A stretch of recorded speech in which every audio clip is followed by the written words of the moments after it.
Olá, eu sou a professora Solange Lobato e hoje eu estou aqui para responder algumas perguntas para os acadêmicos do curso de Pedagogia da Faculdade Madre Teresa, localizada no município de Santana, no estado do Amapá.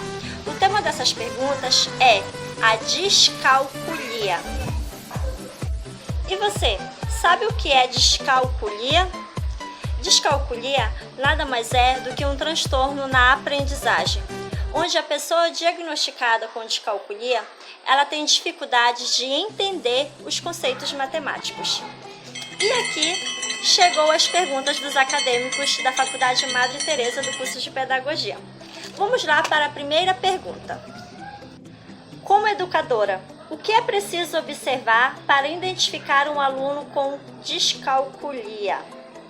Bem, é na sala de aula que o professor ele interage com as crianças, né? Tem aquela interação aluno-professor e é através dessa interação que o professor ele vai detectar essas dificuldades. Se a criança ela apresenta uma dificuldade em realizar as atividades propostas, principalmente no conceito de matemática, né?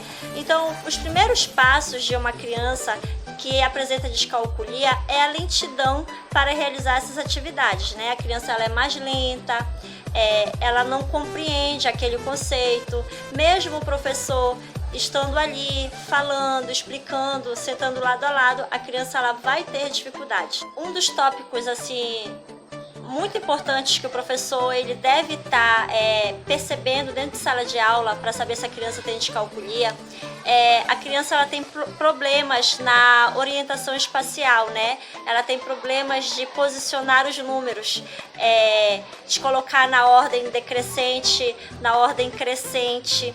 Ela não sabe identificar o que é o sucessor, o que é o antecessor. Também a pessoa que tem descalculia tem dificuldade em lidar com as operações de adição, subtração, multiplicação e divisão. Também tem dificuldades na memória, né?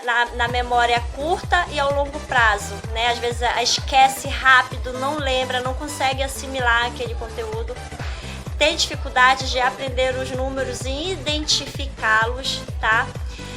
Dificuldades em entender palavras, por exemplo, total, conjunto, casa, raiz quadrada, dezena, centena, unidade. Dificuldades em desenvolver sequências numéricas, sequências de objetos relacionados à posição de objetos. Esses são um dos principais pontos que o professor ele deve estar observando dentro de sala de aula. Agora vamos para a próxima pergunta, certo? Vamos lá. Qual é o papel do educador na avaliação do aluno com descalculia? É importante ressaltar que a descalculia ela já pode ser percebida na infância, né? Lá na pré-escola, né? Enfim. Então o professor ele precisa analisar a sua prática constante de metodologia de trabalho, né? Então a partir desse momento que ele se autoavalia e verificar se aquela metodologia ela está sendo compatível com a criança que tem descalculia.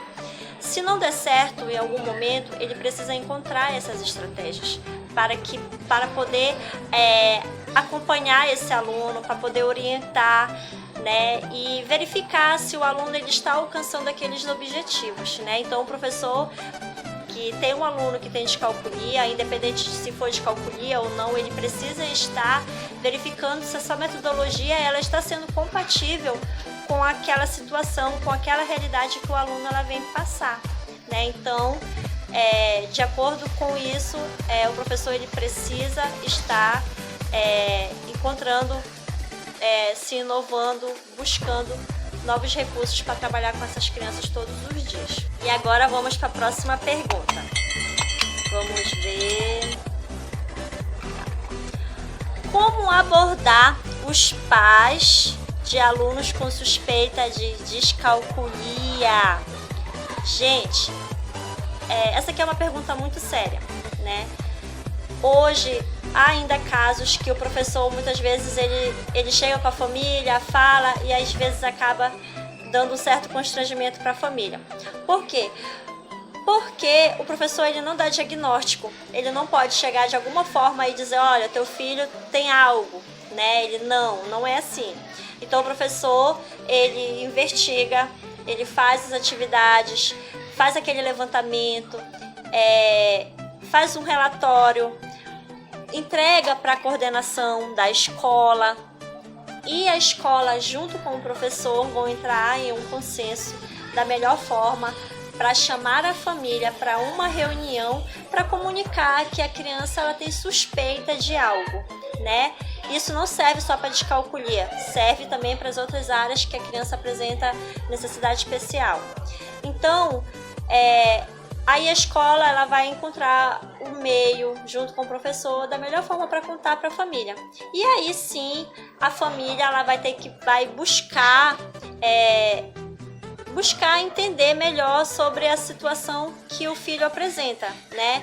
Então, os profissionais mais indicados que a família ela deve estar buscando para encontrar esses meios são profissionais da educação especial, tutores de matemática, psicólogos infantis, o neuro, os psicopedagogos. E aí, claro, se a família concordar. Por quê? Porque hoje é uma negação da família. Muitas vezes a família ela não aceita, né? Ah, meu filho não tem nada, a professora tá louca, a escola tá tão louca, estão todos loucos lá. Porque acontece muito essa fase de negação. Só que lá na frente, no futuro, eles vão reconhecer. Por quê? Porque a criança ela vai precisar, né? É o caso que acontece muito nas escolas. E então a melhor forma de abordar os pais é sentar junto com a coordenação da escola, ter esse consenso, conversar para encontrar um meio de como comunicar a família, ok? Bem, vamos lá para a próxima pergunta. Qual é o método de ensino que o professor precisa desenvolver para ajudar o aluno com descalculia? Bem, o professor ele deve fazer muitas modificações no seu planejamento, ele deve fazer muitas modificações no seu método de trabalho para poder ajudar e orientar a criança com descalculia, né? Por quê? Porque ele precisa facilitar a aprendizagem dessas crianças, né?